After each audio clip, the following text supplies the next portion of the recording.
शरीर में नालियों में उस नाली पे आपने दबाव डालिए उस पाइप के ऊपर। और दूसरा करिए कि उसको हाथ, जैसे अगर यहाँ चोट लगी है तो ऊपर हटा दें, हाथ से अगर लेवल से ऊपर हो जाएगा, जैसे गार्डन पाइप ऊपर कर देते हैं, फ्लो ऑफ वाटर कम हो जाता है, इसी तरह खून का फ्लो कम हो जाता है। ये दूसरा तरीका है। तीसरा तरीका है कि प्रेशर पॉइंट्स होते हैं बॉडी में, अगर उसको दबाएं, वहां पे जो खून की पाइप है वो हड्डी के ऊपर जा रही है, उसको अगर हम जोर की दबा देते हैं तो फिर ये खून का बहाव कम हो जाता है और इसलिए ब्लड लॉस कम हो जाता है। फ्रैक्चर से निपटने के लिए जिसको फ्रैक्चर हुआ है, फ्रैक्चर से निपटना बहुत जरूरी है, क्योंकि फ्रैक्चर होता है जब हड्डी टूटती है, तो उसमें क्या है कि हड्डी के साथ साथ हमारे शरीर में चलती हैं मेन ब्लड वेसल्स और मेन नर्व्स। नर्व्स क्या होती हैं? जो नाड़ियां हमारे दिमाग से पूरे शरीर में जा रही है, पूरे शरीर को कंट्रोल कर रही है। अगर कोई नर्व कट जाए, क्योंकि ये हड्डी जब टूटती है तो उसकी जो नसें भी, उसके जो कोने होते हैं बड़े तीखे होते हैं, वो बड़ी आसानी से इसको काट सकते हैं। उसको काटना नहीं है, इसके लिए जरूरी है कि वो उसको एकदम इमोबिलाइज कर दिया जाए। राम आश्रय जी रोहिणी दिल्ली से फोन लाइन पर हमारे साथ है। हेलो हेलो जी, सवाल पूछें।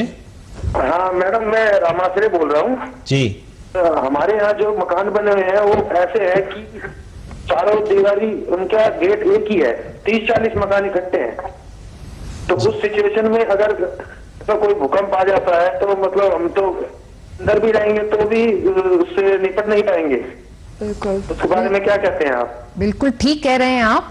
ये बहुत जरूरी है कि किसी भी बिल्डिंग में हैं, चाहे घर या ऑफिस में, हमें इमरजेंसी एग्जिट्स अपने ऑफिस और बिल्डिंग के पता होने चाहिए।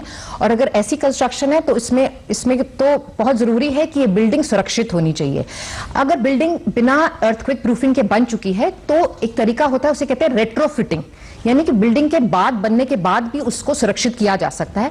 बनने के बाद भी विंडो लेवल के ऊपर और एकदम नीचे पूरी बैंड्स स्टील के, जो स्टील रॉड जिससे बिल्डिंग बनाई जाती है, जब आप बिल्डिंग कंस्ट्रक्शन में देखते हैं, वो अगर चारों तरफ से लगा दिए जाएं, lintel level and above and below the lintel level, तो उससे बिल्डिंग सुरक्षित हो जाती है। कंज्यूमर जिसने वो घर मिल गया है वो ये खर्चा ढोए या वो बिल्डर को जाके कहे आप करो, तो कहेगा मैंने घर बेच दिया? ये इसके लिए जागरूक होना जरूरी है। जो पहले से ही जानता है वो अपनी डिमांड कर सकता है, बाद में तो उसको खुद भी करना, क्योंकि ये अपने हमारे जान का मामला है। इसमें पैसे कि क्या सोचेंगे आप, क्योंकि अगर जान ही नहीं रही, जान है तो जहान है जी। और शायद इसीलिए कई कॉलर्स फोन लाइन कर रहे हैं इस समय। हरिद्वार से हमारे अगले कॉलर फोन लाइन पर हैं। हेलो फारूक जी। नमस्ते। नमस्ते।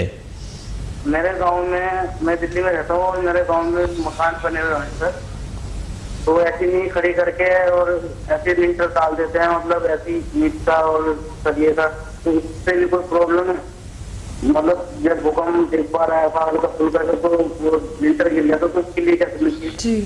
जी कह रहे हैं लेंटर और अन्य सामग्री मिक्स करके बना देते हैं, तो कहीं ना कहीं लीनियंट रहते हैं हम लोग। बिल्कुल ठीक। ऐसे स्ट्रक्चर, नॉन मेसनरी स्ट्रक्चर्स जल्दी गिरते हैं भूकंप में, इसलिए जरूरी है कि ये एहतियातें बिल्डिंग बनाते वक्त ही आप रखें। और अगर जैसे मैंने बताया बिल्डिंग बन चुकी है तो ये रेट्रोफिटिंग स्टील बार्स जो बिल्डिंग के आसपास लगाए जाते हैं, और कई तरीके, इसके लिए वेबसाइट से आप इंफॉर्मेशन ले सकते हैं और आप अपनी कंस्ट्रक्शन, अब आफ्टर कंस्ट्रक्शन भी उसको सुरक्षित कर सकते हैं। भूकंप की तो हमने बात की, बाढ़ की अगर बात करें, अन्य सड़क दुर्घटना की बात करें, तो वहां पर डिजास्टर मैनेजमेंट में हमें क्या जानना चाहिए? अब जानना क्या चाहिए, हमारी तो रिसर्च है जो कि बताती है कि लोग सब गलत काम ही करते हैं। अब बाढ़ में जैसे ड्राउनिंग होती है, डूबते हैं लोग। अब हम क्या सीख रहे हैं, हम हिंदी पिक्चरों से क्या सीख रहे हैं कि हीरोइन डूब रही है, हीरो बचाता है उसको, वो बाहर लाता है, उसको दबाता है उसका पेट, और करके पानी आता है उसके मुंह से और वो हीरोइन ठीक हो जाती है। ऐसा नहीं होता, ऐसा बिल्कुल गलत है करना। कोई अगर डूब रहा हो, पहली बात ये समझना चाहिए कि जो डूबता है उसको, उसके अंदर, शरीर के अंदर पानी इतना नहीं प्रवेश कर पाता, क्योंकि हमारे बॉडी का एक नेचुरल प्रोटेक्टिव मैकेनिज्म होता है कि जब हमारी सांस की नली के अंदर पानी जाने लगता है तो उसमें एक स्पैज्म आ जाता है, उसकी मस्कुलर कंट्रैक्शन से वो नली ही बंद हो जाती है। मगर वो नली बंद होने से फिर सांस नहीं आता, तो इससे सफोकेशन से डेथ होती है।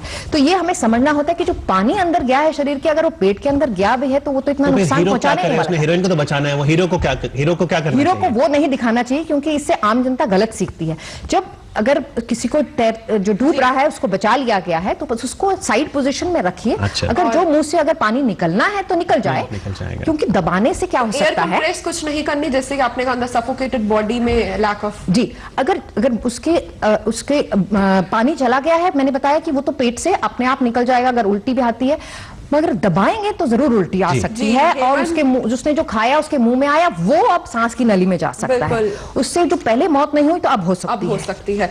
दिल्ली से हेमंत है फोन लाइन पर। हेलो हेलो जी हेमंत जी। हाँ जी, मैं ये आपसे पूछना चाह रहा था, हेलो जी तो ये disaster proof buildings real estate में पार्लियामेंट में बिल पास होना चाहिए डिजास्टर प्रूफ बिल्डिंग्स के लिए, तो रियल एस्टेट सेक्टर में डिजास्टर अर्थक्वेक प्रूफ बिल्डिंग्स के लिए बिल पास होना चाहिए जिससे फ्यूचर में जितना भी रियल एस्टेट में ट्रांसपेरेंसी आ सके।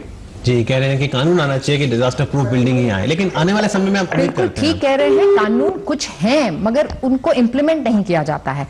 जैसे मैंने बताया कि बिल्डर तो हेराफेरी करता है, आम जनता को जानकारी नहीं है, कुछ पैसे बचाने के चक्कर में लोग अपने बिल्डिंग को सुरक्षित नहीं करते हैं। लेकिन अब हम सड़क पर जा रहे हैं, रोड एक्सीडेंट हो गए, इतने कोई आगे हेल्प के लिए नहीं आता जितने कि लोग आसपास घेरा बना लेते हैं। तो क्या करना चाहिए, क्या फर्स्ट एड देना चाहिए? क्योंकि जितनी देर में एम्बुलेंस आएगी, खासतौर पर अगर हम दिल्ली की बात करें, आधे घंटे से लेकर 45 मिनट तक एम्बुलेंस पहुंचती नहीं है, तो क्या फर्स्ट स्टेप, इनिशियल स्टेप होना चाहिए जिससे हम एटलीस्ट उसकी जान बचा सके? देखिए ऐसा है, कोई भी एक्सीडेंट होता है, चाहे रोड ट्रैफिक एक्सीडेंट है, चाहे अर्थक्वेक है, चाहे टेररिस्ट अटैक है, किसी कारण भी अगर शारीरिक पीड़ा होती है तो दो चीजें हैं जो जान बचा सकती हैं। एक तो अगर सांस चलता रहे इंसान का, और दूसरा हृदय चलता रहे। सांस इसलिए चलता रहे क्योंकि हर सेल को ऑक्सीजन चाहिए, और अगर 10 मिनट से अधिक उसको ऑक्सीजन नहीं मिली तो वो सेल मरने लगता है। और अगर ब्रेन का सेल मर जाता है और ब्रेन डेथ हो जाती है तो कोई बढ़िया से बढ़िया अस्पताल और बढ़िया से बढ़िया डॉक्टर उस इंसान को नहीं बचा सकता। इसलिए जरूरी है कि सांस चलता रहे, और ये फेफड़ों से ऑक्सीजन क्या ले जाता है, हमारा खून खून लेके जाता है हर सेल तक ऑक्सीजन, और खून को चलाता है हमारा हृदय। तो हृदय अगर चलता रहे तो ये दो सिस्टम्स हमारे को अगर हम इस तरह से इंसान को पहुंचा दें अस्पताल तक, कैसे रखे सांस? अब इसके लिए जरूरी है, जैसे मैंने बताया, खून का लॉस रोकिए। जिससे भी सांस रुक सकती है, हेड इंजरी है, फ्रैक्चर मेजर है, उसको और वर्सन होने से बचाइए।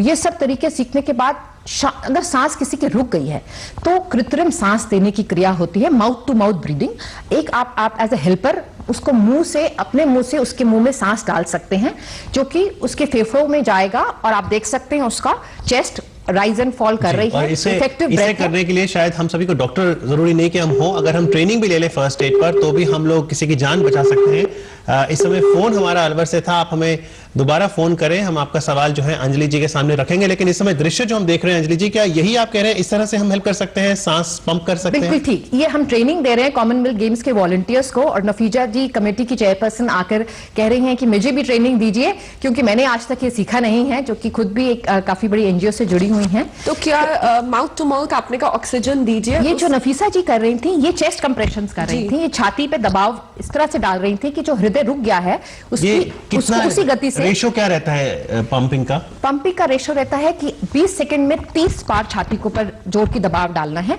ताकि खून उसी गति से चलता रहे जिस तरह से एक नॉर्मल हार्ट देता रहता है। पर कहां?